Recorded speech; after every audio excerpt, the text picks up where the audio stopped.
Magandang araw po mga kababayan. Welcome po sa Pinilangan lang. Kaya medyo sinisipon po ngayon. Maganda po panahon ngayon mga araw. Nagpupuntahan po ngayon isang ukay-ukay. Tignan po natin kung makaka-jackpot po tayo. Naway safe po ang lahat. Ay napakasarap. Masilayan po ng araw. Pag winter po talaga dito hindi po talaga araw. Tapos mas mahaba po yung gabi.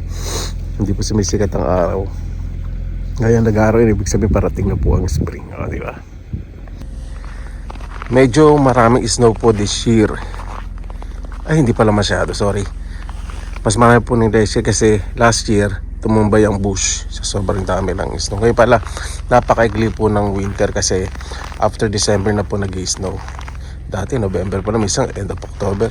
Ngayon po sobrang igli po. Yan. Malinis naman po itong aking terrace at naghihintay po akong magtanim. Nako, ilalagay po di ako ito ng medyo privacy. Gusto ko magtanim ng gulay dito sa likod, syempre puro gulay. Ito gusto ko magtanim po ng gulay, paghalo ko yung bulaklak sa gulay. Napakaganda po kapag may snow tapos umaaraw. Para po painting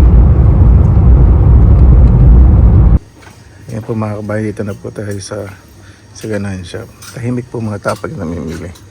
Ganyan po sila. Hindi po sila nagpapatalbugan ng kasaysayan po na pamumuhay ng iba. Ito po yung example na kahit hindi na silver pero mga design 5 euro, may 7 euro.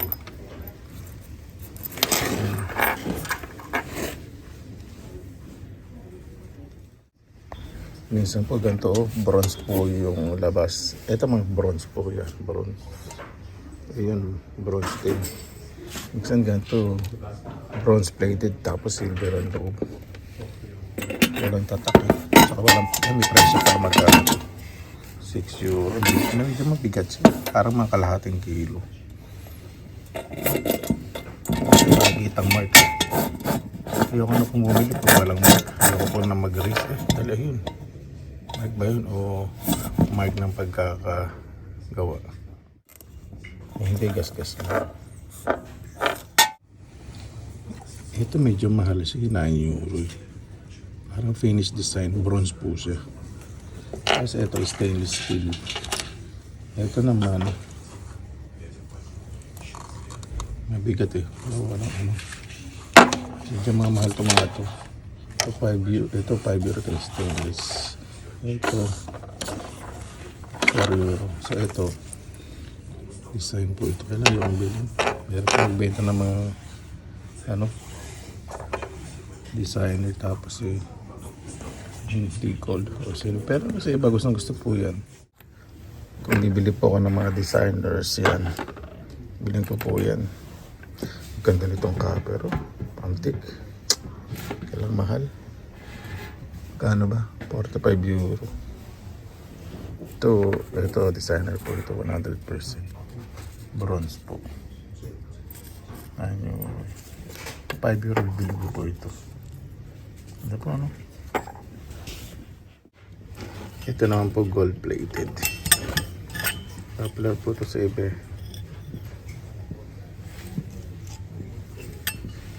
From Sweden po yata yun. 4 euro and 50 cents. Minsan po ganito yung made gold. Gawa po yung tangkay. Ito hindi. Lumitaw na. Antique siya. Mga antique. Daming mga antique dito. Kaganda. Minsan po ganito bronze color. Pero may tatak. Ito wala. Ito po, may mga antique dito. Sana makakita po tayo kahit isang peraso. Ito, stainless steel yun. Minsan kahit mga belt, mga ganyan. Medyo mabigat. Parang bronze siya. Tingnan po natin. May tatak 17. Antique na siya. Sana may iba pang tatak. Yun na yun. Wala na.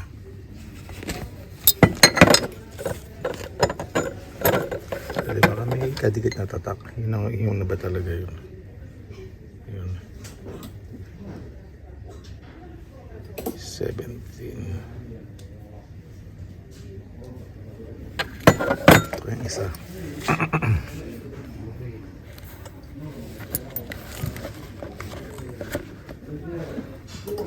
Yun, may tatak. Italy. Ano kaya yung tatak na yun? Ito.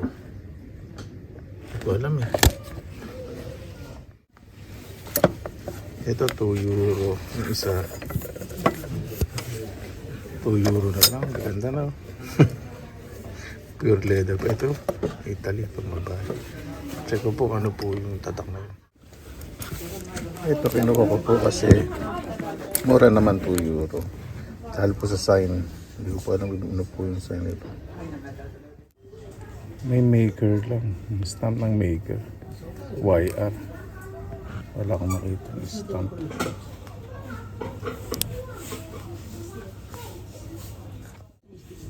May binibenta po nito sa online. 100 euro apat na piraso. YR po yung mark. Hindi ko po ilang ibig sabihin. Kukunin ko na po kasi 2 euro lang. Kasi 100 euro 4 pieces. O diba? Tingnan po natin. Research ko po mama. Hindi na po masama ito. Ang ganda po ng mga bronze antique ko. 4 euro, 5 euro lang. Mga 200 lang po isa sa katulad nung teacup na malaki, 5 euro. 400 pesos po sa Pilipinas. Ang ganda. Ito, 4 euro 50. Antique. Ganda po, ano? I-comment po kung gusto mag-uwi kasi magkano po ba yung mga antique sa Pilipinas? Hindi ko po kasi alam eh. Ito may nakita po tayo. Pwede na tingnan. Ano natin? Sing-sing sa cutting box. Ito yung may mark. Ano yung mark na yun? Parang brand name lang. Close up natin. Brand name lang. Wala nang iba.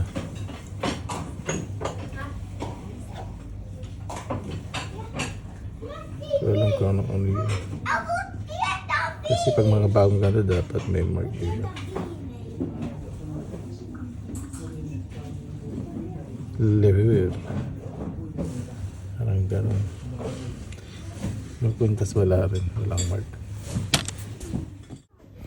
Ibig sabihin nyo walang stamp. Brand name lang siya.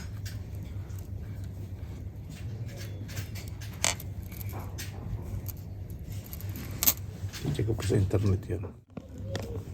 Yung lever, walang value. Na magnet dito sa phone. May magnet po itong phone ko. Yung lock. Kaya ito magandaan ko. Maniningin po ko ng mga may ano siya. Yung mark yun. Dali lang po Ayan siya mark. Oo nga, may mark siya. Markado ng gas-gas.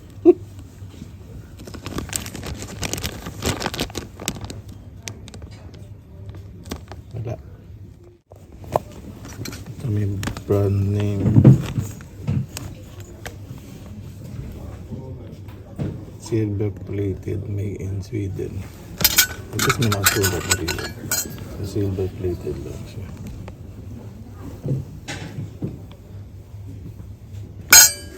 Tatlo. Okay. Meron din.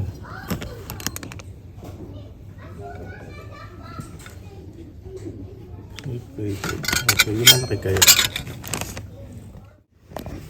Ayoko pang kuhanin kasi walang sign. Ang silver, wow, ano.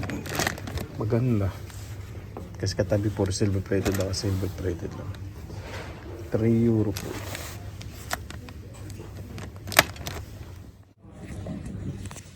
Kaya may nakita pa tayo tatlong sobrang antique na tinidor. Tingnan po natin yung sign. Ayan po. Hindi ko po alam kung ano to. Pero kukuhanin ko, magkano kaya ito? Yung iba po, nagre-renta dito kapag matatanda. Minsan po ganyan nilalagay nila sa isang plastic bag. Tapos 7 euro. Natansya na lang po nila. Pero ito na, check ko na po ito. Wala po. Walang mga mag-friend, dahil sing-sing. Ayan po mga kabayan, uwi na po tayo. Hindi man po super jackpot po tayo ngayon, pero imagine nyo naman po yung presyo, di ba? Napakamura, lalo na po yung mga antique. Comment nga po ako sa mga antique kung sakasakali magkano po yung mga ganun. Mura po, no? Grabe. Sa area po kasi na yun, marami pong may mga rich na nagbabawas ng gamit, tapos binibenta po talaga ng mga ganung mura. Tapos imagine po ninyo after 1 week pag hindi pa nabibenta yon, if 50% na po yun. So yung mga 3 euro na yung mga copper, maging 1 euro and 50 cents na rin, 10 euro, imagine po ninyo, di ba? Yung nakikikape ka lang, tapos titingnan nyo yung stainless steel. Ayan po mga kabayan. Excuse me, dito na po tayo sa bahay. Ito po yung mga nahanap natin at napamili po natin. Unahin po natin itong 70 cm. Tinatakpan ko po yung pangalan po ng second hand shop for their privacy. Nabili ko po ito ng 16 euro. 70 cm. Napakahaba po yan. Diba? Kalahating mesang coffee table. Mura na po yun sa 16 euro. Tapos may kasama pong stone. Hindi ko po alam kung anong klaseng bato po ito. Kasi hindi rin po nila alam pagdating daw po sa mga ganito. Ang naglalagay daw po doon, ibang po yun, second hand shop. Ang naglalagay daw po doon yung mga customers kapag mayroon po silang mga valuable items. O diba? Ano po ito? Na-check ko na po. A silver A35. A35 po yung silver po niya. Pag kinlose po natin, ayan, may mark po siya dito. Ko na po. Na double check ko na. Ayun. Andun po yung magpasensya na hindi ko na po masusunod. Pero check po ako. Na-check ko na. I-check mo. Kasi iba talaga katanong description. Hindi mo niwala lang po. 835. Pakay ko lang nagsulat yan. Alam po yung mga tao kapag mga pessimist, yung hindi po mananiwala sa pinagagawa nyo, yung po yung mga hindi masaya sa buhay. Mga buwisit po yung sa lipunan. Ayan, ito po. Andun. Yun, 835. Yan nakikita ko po. 835. O, diba? Yan. Meron din po sa kabila. Kabilaan po yan. Ayun. 835 din po. O, diba? Sinenda po natin. Mabigat din po ito eh. Ito medyo mabigat din. Kunin ko po yung timbangan natin. Ayan. Tanggalin ko po muna yung pendant. Yung pendant wala siyang mark eh, kaya tanggalin po natin. Pero real stone daw po. Ganun po anong klaseng bato po yun. So natin. Tandaan po ninyo pag ang silver or gold po in form of jewelry, mas mahal po ito. Pero pag mga scrap, yun po yung per gram ang presyo. Kaya pag meron po kayong makikita lalo pa pag mga designers po, check nyo rin po. Kasi mamaya rare na po yung mga design po nun, mas mahal po yun. Diba? Meron tinatawag na iba-ibang cut kung diamond. Saka iba-ibang design po ang mga alahas. Kaya huwag nyo pong patutunan, huwag nyo pong gawing scrap. Kasi mas mahal po presyo yun dahil may human effort po yun.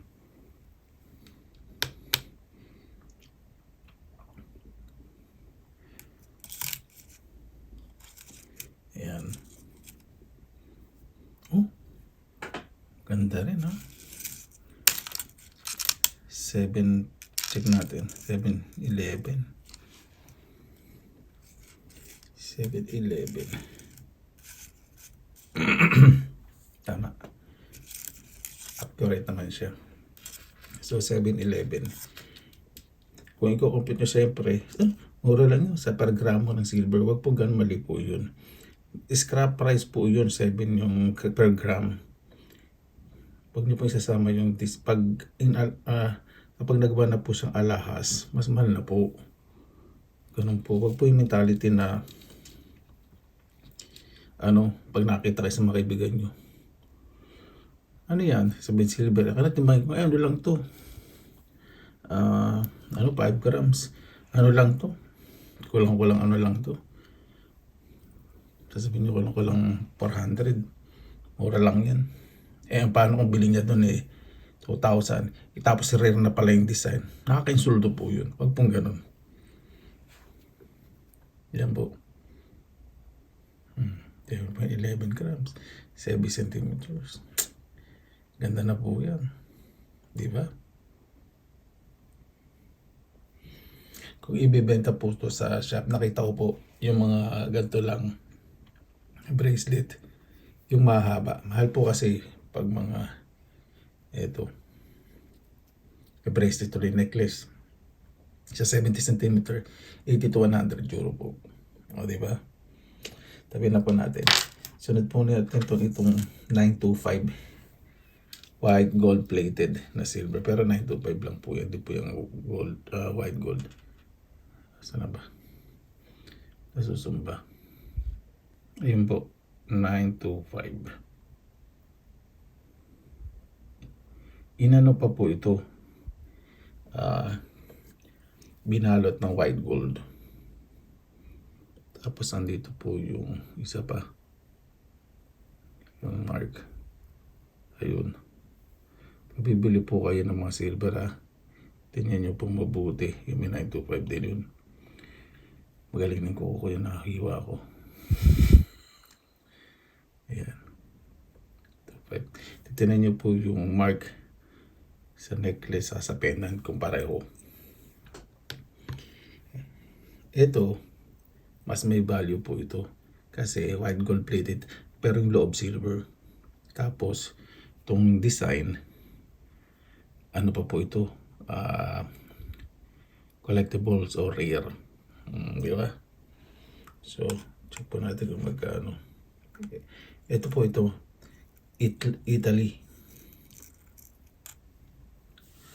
5.40. Yan, ganda po. Kasi sa shop, yung 1 to 2 grams mo, grabe, ano na po, 30 to 40 euro, 20 to 40 euro. Imagine po nito, almost 6 grams, tapos, rare pa, tapos may design collectible. Ganyan po ang pag-assess po ng pag-appraise ng mga alahas po kapag gawa na. Siyempre sa mga pawn shop, kumikita po sila, binibase nila per gram. Pero pag alam po nilang antique o rare, mas mataas po yung value, lalo na po yung mga design. Ganun po ang pag-appraise po. Ito po, hindi po natin nabili po ito. May nagbigay po sa akin dahil nakita po, nagko-collect po ako ng silver. Ganyan. Maging mapagmahal. O, di ba? Gift po yan. Kasi nung nakaraan, di ba, blooded birthday ko, baka nakalimutan sabihin. Kasi ganun po sila, nakalimutan na magsabi ng o nahihiya sila magsabi ng belated happy birthday.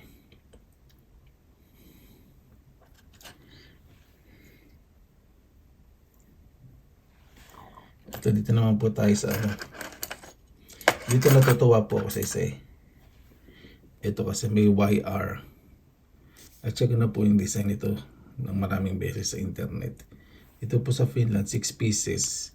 Makikita niyo po niya sa screen niyo. Pasensya na po, minsan hindi ko nalagay yung picture. Ayan, 6 pieces po nito, 160 euro. Isang piraso po ito. Di ba? Kahit isang piraso po. Pero pa-price ko pa rin. Baka mamaya hindi naman silver. Baka mamaya sa lang, antique. Kahit na. Kasi wala siyang mark na kung anong number. Di ba? Ganda. Ano lang po ito? 2 euro. Ano po yung price? €2. Saan ba yun? Tapos ito po, meron akong isa na talagang tuwan-tuwa po ako. Hindi ko po alam talaga. Kasi may hallmark o yun. Ayan po. Hindi ko po kasi alam eh. Hindi ko makita yung image. Kasi yung nakita kong mga antique, mayroong isang stamp na parang nahawag dun sa isa, silver. Pero hindi ko po alam po ano to eh. Pero may stamp po dalawa. Wala lang number, walang manufacturer. Sino gumabas na may stamp po. Very old na. Ayan po.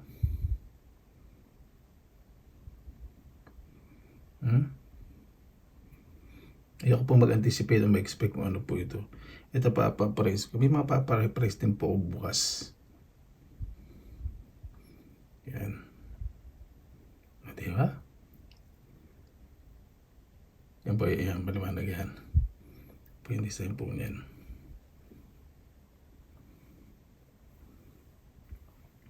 Ayan po. Timbangin natin to. Kung sakasakaling silver.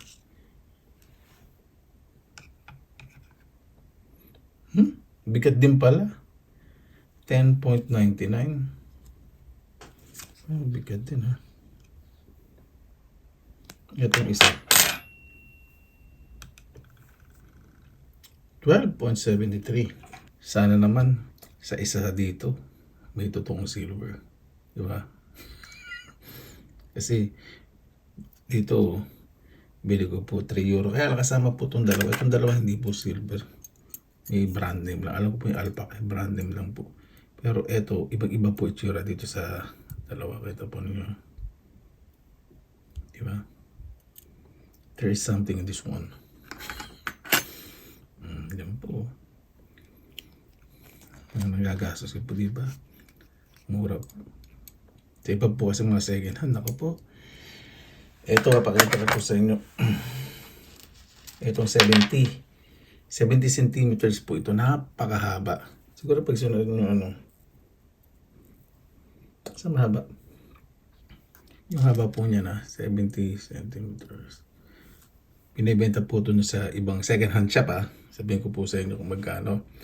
Mga 60 to 70. Diba? Mura po. Natin €16. Ito po mas mahal pag binenta sa ibang thrift shop. Yan. Kasi ang ganda. Kasi white gold plated po siya. Tapos silver 925. Kaya mas mataas po ang value po nito. Diba? Ito kasi syempre parang bago-bago po ito dahil binigay po sa akin. Sarap po ng pakiramdam ganito, no? Alam niyo po yung mga pinagagawa po ninyo kapag may sumusuporta po sa inyo.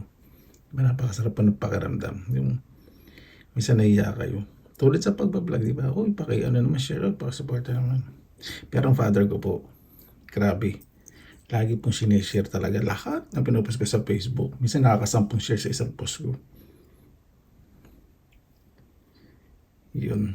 Diba? Nakakatawa po. Labi nasa likod. Ano lang eh. Basta. Yung Italy, para mo na lang masabing ko yung Italy. Kasi dito meron eh. Isum natin. Nakita ko may Italy sign eh. Nasa kabila.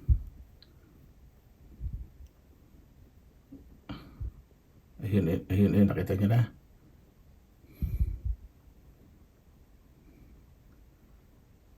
Hindi masyadong maano. Masum. Doon. Yung Italy, ito. Nasa taas po.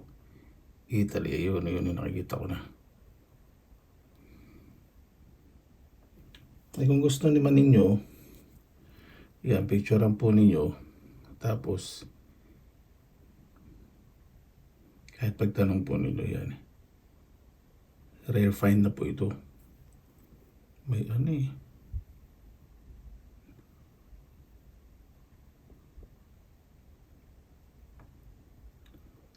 Basta 925 po yun. Miss number. O diba? Ganda po ano? Sarap suot nito. Ano po, maraming salamat po mga kababayan.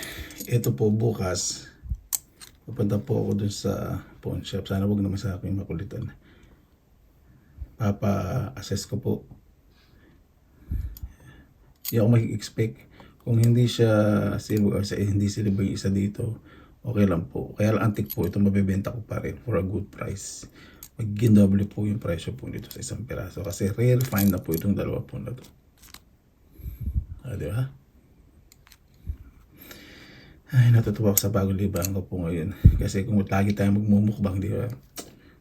Lalo na winter, baka lalo akong lumobo. Nakakatuwa talaga.